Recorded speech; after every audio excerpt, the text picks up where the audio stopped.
Halo semuanya, selamat siang, selamat pagi, selamat malam. Karena hari ini kita akan belajar lanjutan dari yang kemarin, materi mengenai skor. Ya, singkatannya apa? Kalau teman-teman masih ingat, singkatan dari skor itu adalah Supply Chain Operation Reference. Ya, jadi referensi untuk bagaimana mengoperasikan rantai pasokan itu kita perlu memperhatikan 5 aspek. 5 aspeknya apa saja ya supaya rantai pasoknya bisa berjalan dengan baik. Nah, seperti itu. Kemarin udah kita singgung sedikit di video ke sebelum dari ini ya, video ketiga kalau nggak salah. Nah, 5 aspeknya itu adalah reliability, responsiveness, agile atau agility, kemudian efisiensi proses dan juga aset productivity. Yuk kita bahas satu persatu. Reliability itu kalau dalam bahasa Indonesianya adalah sinonimnya itu handal ya, kehandalan. Jadi kalau kalian nanti belajar statistik ada uji reliabilitas, itu artinya instrumen penelitian kita itu tuh handal atau enggak, cukup bisa diandalkan atau tidak. Kalau instrumen itu dipakai atau dipindah-pindah respondennya, seperti itu. Jadi kalau dicobakan ke responden yang lain itu instrumennya itu hasilnya sama enggak, hasilnya handal apa enggak, makanya namanya reliability test seperti itu. Nanti kalian belajar kalau untuk skripsi kalian tuh harus menguasai validity test dan juga reliability test. Nah, biasanya kalau reliabilitas kita pakai Cronbach Alpha. Nah, seperti itu. Jadi nanti silahkan kalian baca-baca mulai dari sekarang ya. Artinya itu handal, tapi kalau di dalam statistik itu artinya nanti untuk menguji instrumen kita, instrumen penelitian kita di dalam kuesioner.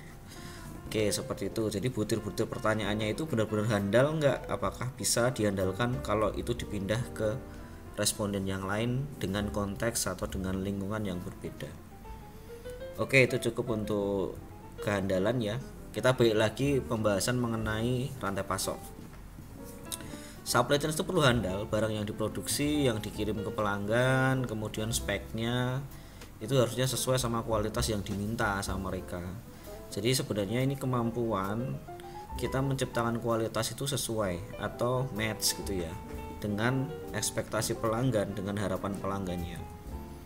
Nah, misalnya ini sepatu ya, kalau kita janjikan sepatunya ukuran 43, ya benar-benar match di kaki itu yang kaki ukuran 43. Jadi nggak terlalu jauh terdeviasi.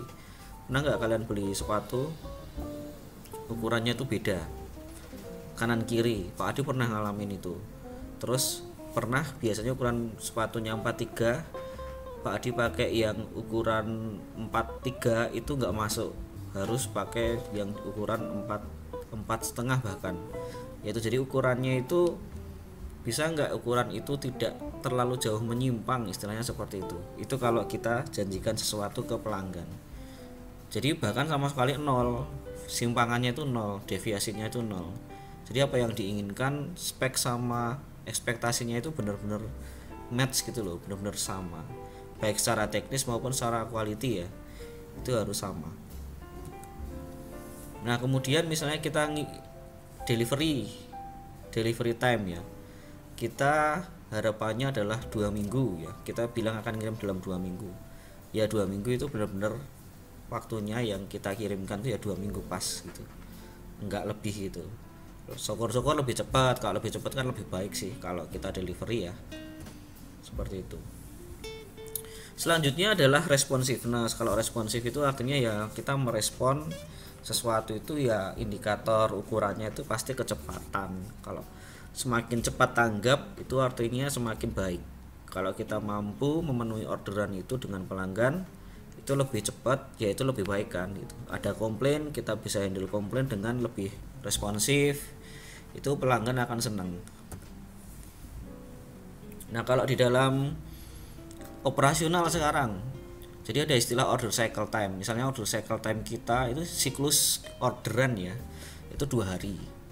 Nah, misalnya kita tahun 2016 nih, kita lihat pagi terima order, lusa baru bisa deliver. Itu kemudian kita analisis gimana sih tahun 2017 supaya order cycle time-nya ini makin baik. Nah, sehingga kita lakukan efisiensi dan macam-macam ya, penyesuaian pagi terima order, besok pagi sudah bisa dideliver barangnya. Nah, itulah contoh order responsiveness, kecepatan di dalam memenuhi order pelanggan. Sehingga kalau order cycle time-nya itu tinggi, itu baik atau buruk. Nah, coba kalian tebak. Yang ketiga adalah agility atau agile. Nah, ini bahasan mengenai agile ini lagi banyak di internet ya, terutama karena adanya pengembangan software development ya. Jadi sekarang kan kita kan seneng banget sama namanya aplikasi ya, apa-apa dibikin aplikasi. Nah, tapi buat aplikasi itu kan sesuatu yang rumit ya, sehingga muncul sebuah mindset yang namanya mindset agile ya, agility ya. Ini sejarahnya biasa dipakai dulu di Silicon Valley di Amerika sana. Mereka membuat mindset ini agility, nanti akan dibuat sebuah metode yang namanya metodenya itu Scrum. Nanti ada Scrum Masternya. Nah, dia ini yang bertindak sebagai seseorang yang sebagai pemimpin ya dari sebuah tim yang namanya tim Scrum itu tadi, untuk menyusun atau mendevelop sebuah produk. Dalam hal ini, dalam konteksnya kalau di teknologi informasi itu adalah software atau aplikasi, tapi ini sekarang sudah mulai dikembangkan untuk desain sebuah produk. Jadi mindsetnya adalah agile, kemudian metodenya namanya Scrum. Nah, agility di dalam manajemen operasi itu seperti apa?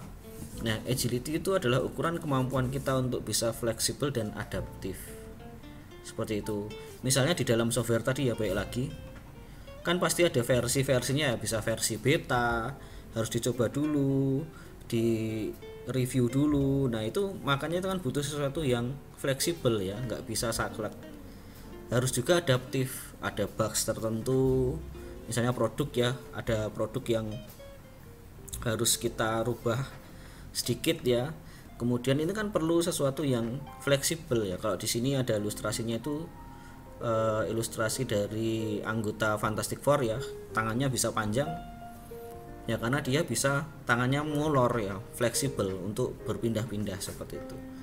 Nah, intinya adalah kalau di dalam dunia rantai pasok ya, itu perubahan itu akan terjadi terus-menerus. Gimana kita bisa fleksibel, adaptif ya, menyesuaikan.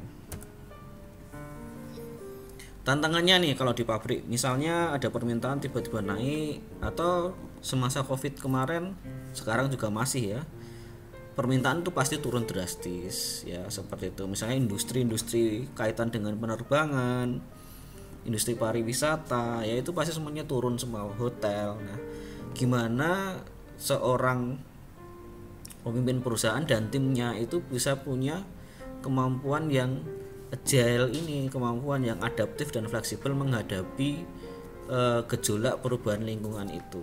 Naik turunnya itu kita bisa mengatasinya gimana ya, harus adaptif, harus beradaptasi.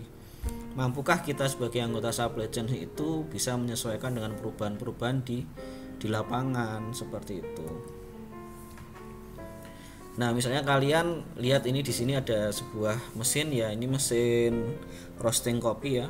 Kapasitasnya ini mungkin puluhan kilogram. Tetapi kalau misalnya permintaan itu menurun, bisa nggak mesin ini cuma dimasuki green beans kopi yang cuma 1 kilo atau 2 kilo atau 3 kilo? Nah, jawabannya adalah nggak bisa. Jadi ada beberapa kapasitas mesin itu yang ada minimal dia harus masuk berapa. Misalnya ini mesin ini minimal 100 kg dia baru bisa maksimal ya hasil roastingannya. Ya tentunya kalau permintaannya pas turun ya akan sulit gitu, nanti dijualnya kemana gitu barangnya ini yang banyak ini. Beda kalau permintaan pas bagus ya, jadi kapasitasnya itu bisa full memenuhi terus, full capacity, dan bisa terjual dengan cepat juga.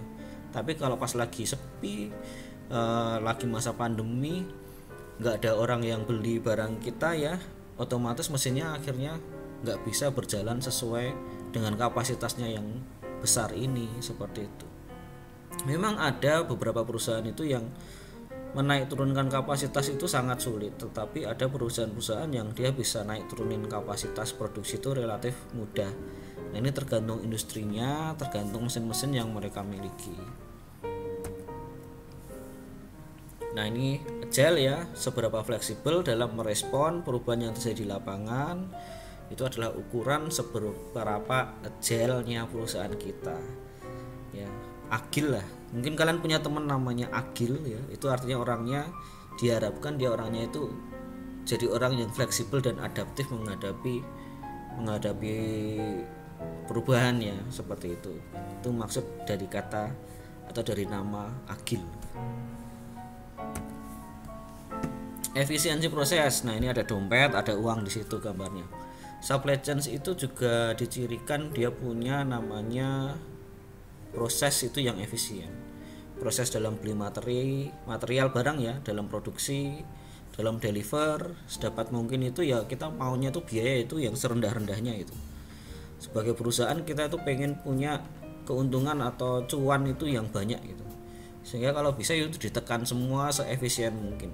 Nah, gimana caranya kita menekan biaya ini? Nah, itulah isu di kaitannya dengan efisiensi proses. Yang kelima, yang terakhir, aset productivity. Nah, rantai pasok itu sebenarnya kan mengelola aset. Kalau kita misalnya kita pribadi, kita pasti punya aset itu ya pasti punya lah. Kita pasti punya sepeda motor, mungkin kita punya handphone ya, itu aset-aset yang kita miliki. Nah, gimana kita mengelola HP dan sepeda motor kita gitu?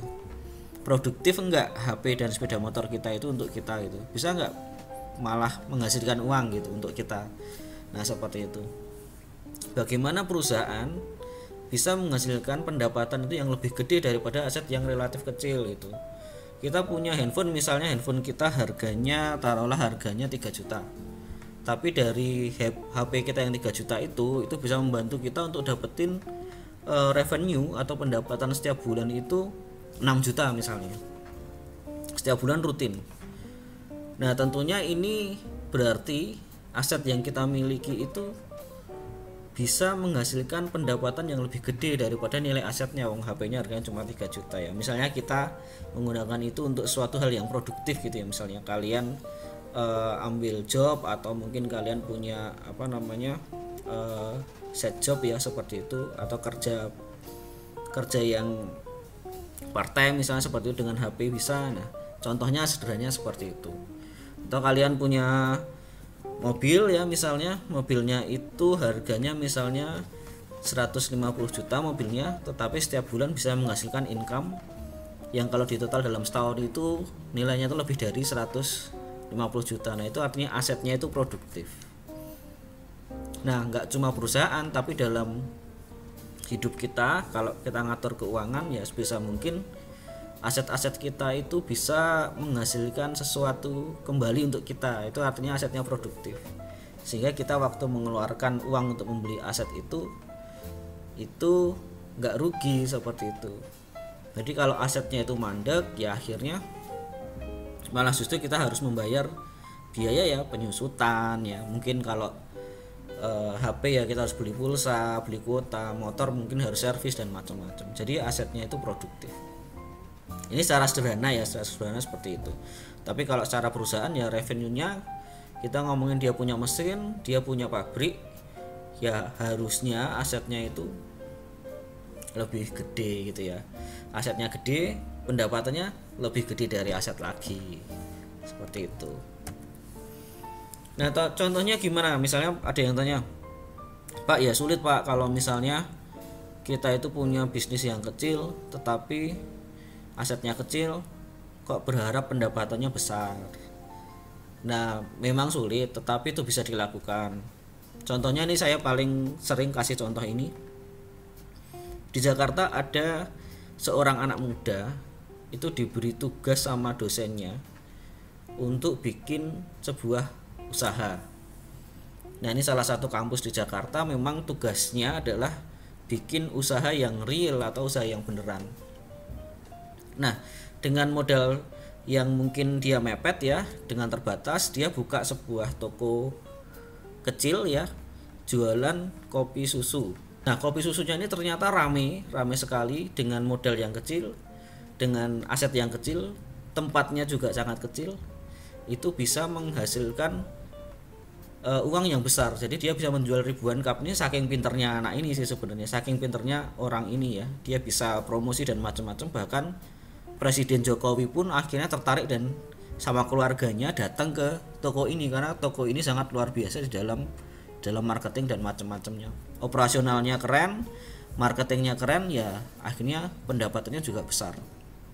Nah, namanya kopi tuku. Kopi tuku ini adalah tugas kuliah loh teman-teman. Dia bisa menghasilkan omset ratusan juta dengan aset yang sedikit, aset yang kecil tapi bisa dimaksimalkan. Meskipun kedainya juga tempatnya kecil.